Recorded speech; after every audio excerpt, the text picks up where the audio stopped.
मजदूरों का पलायन बड़ा मुद्दा है। सभी राज्यों में प्रवासी मजदूर पहुंच रहे हैं या निकल रहे हैं। अर्थव्यवस्था को रफ्तार देने पर विचार प्रधानमंत्री मोदी भी कर रहे हैं। मुख्यमंत्रियों के साथ चर्चा हो रही है कैसे आर्थिक गतिविधियों को और आगे बढ़ाया जाए, लेकिन क्या खोलें और क्या बंद रखें, इस पर थोड़ा सस्पेंस है। देखिए, मुझे लगता है भारत जैसी बड़ी आबादी के देश को बहुत लंबे समय तक लॉकडाउन में रखा जाना, पूरी तरह से लॉकडाउन में रखा जाना ना तो व्यवहारिक है और ना संभव है। क्योंकि सबसे बड़ी चिंता का विषय ये कि आदमी भूख से जब त्रस्त हो जाएगा तो उस वक्त तो किसी भी सरकारी फरमान को वो माने, इसकी गारंटी नहीं होगी। तब क्या करेंगे?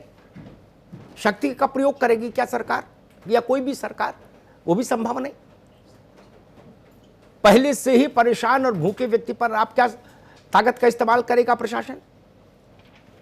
इसलिए दरवाजा न सही, खिड़की और रोशनदान तो हिंदुस्तान को खोलने ही होंगे। 3 लॉकडाउन के चरण रहे, उनमें खिड़की दरवाजा सब बंद रहा।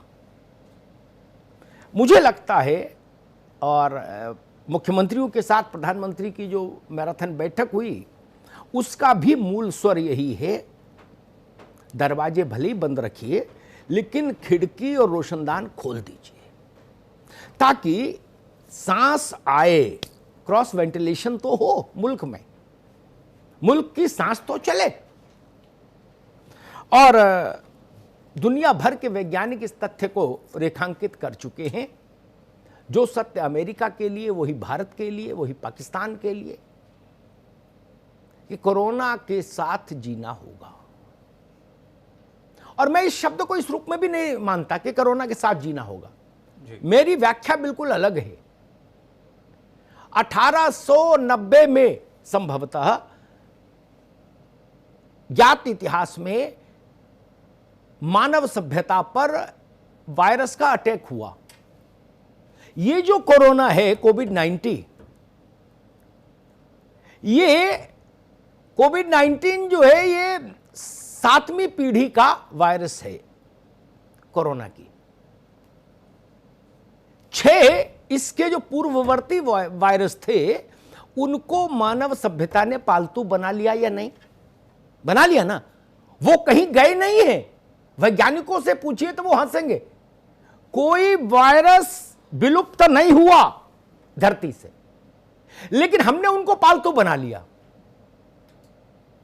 शेर जंगल में था तो परिस्थिति अलग थी, चिड़ियाघर में है तो परिस्थिति अलग है।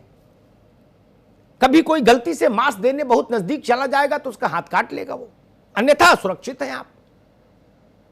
सारे वायरस का यही हाल हुआ। 6 वायरस का हाल तो इतिहास में दर्ज है। इस दृष्टि से भी सोचिए, आज नहीं कल, कल नहीं परसों कोरोना का ये जो लेटेस्ट वर्जन है ये भी पालतू हो जाएगा। आप सहज हो जाएंगे इसके साथ।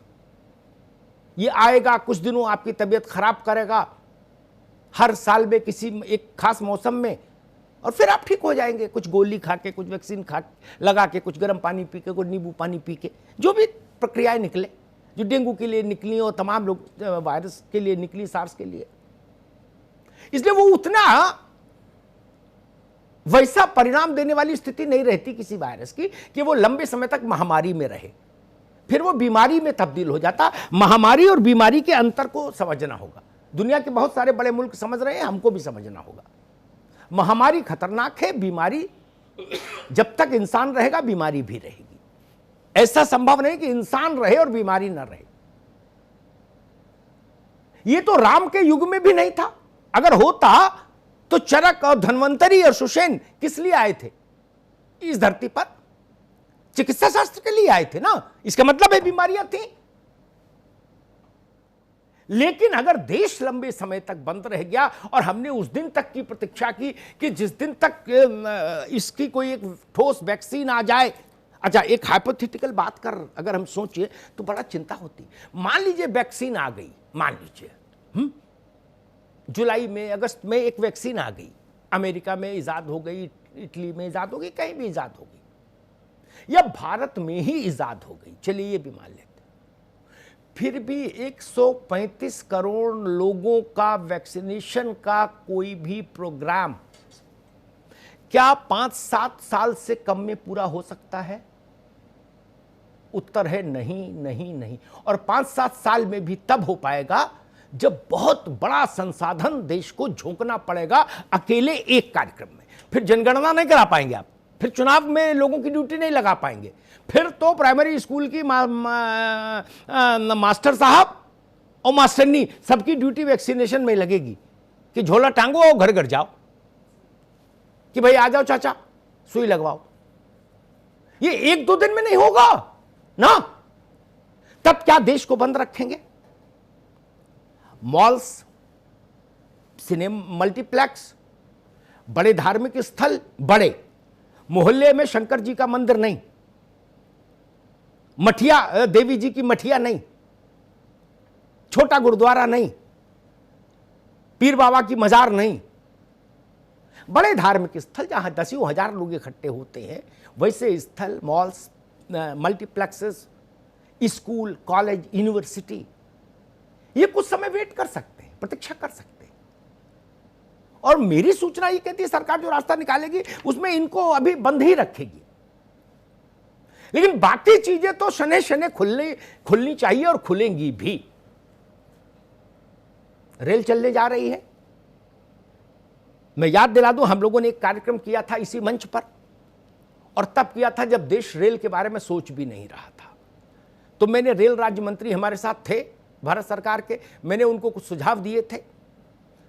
मैंने एमएचए और रेलवे मिनिस्ट्री की जो गाइडलाइंस देखी, वो गाइडलाइंस ऐसी हैं जो उन सुझावों को बहुत हद तक अपने में समाहित किए हुए हैं। मैंने कहा था कि आज नहीं तो कल रेल तो खोलनी ही होगी, और खोलनी है तो उसकी व्यवस्था आज से करिए। आज मैंने देखा दिल्ली एयरपोर्ट पर नागरिक उड्डयन विमानन मंत्रालय के बड़े अधिकारी, और जो कंपनी है डायल जो उसको चलाती है दिल्ली इंटरनेशनल एयरपोर्ट को, इंदिरा गांधी इंटरनेशनल एयरपोर्ट को, उसके अधिकारियों ने दौरा किया। संभावना ये भी है कि लिमिटेड अंतर्राज्यीय उड़ानें शुरू की जाएं। बहुत सारी चीजें हैं। छोटे उद्योगों की ओर देखा जाए, लघु उद्योगों की ओर देखा जाए, मध्यम उद्योगों की ओर देखा जाए। किसी को धूप बत्ती बनानी है, अगरबत्ती बनानी है, उसके लिए क्यों लॉकडाउन बाधा बने? बहुत सारी चीजें हैं। आइसक्रीम ही बननी है तो लॉकडाउन क्यों बाधा बने? 10-20 हजार आदमी को रोजगार मिलता है, रोटी चलती है, देश चलता है। मैं बहुत नकारात्मक सोच वाला व्यक्ति नहीं हूं, ना मैं वैसी धारणा को पसंद करता हूं कि हाय हाय करो सब लोग मिलके।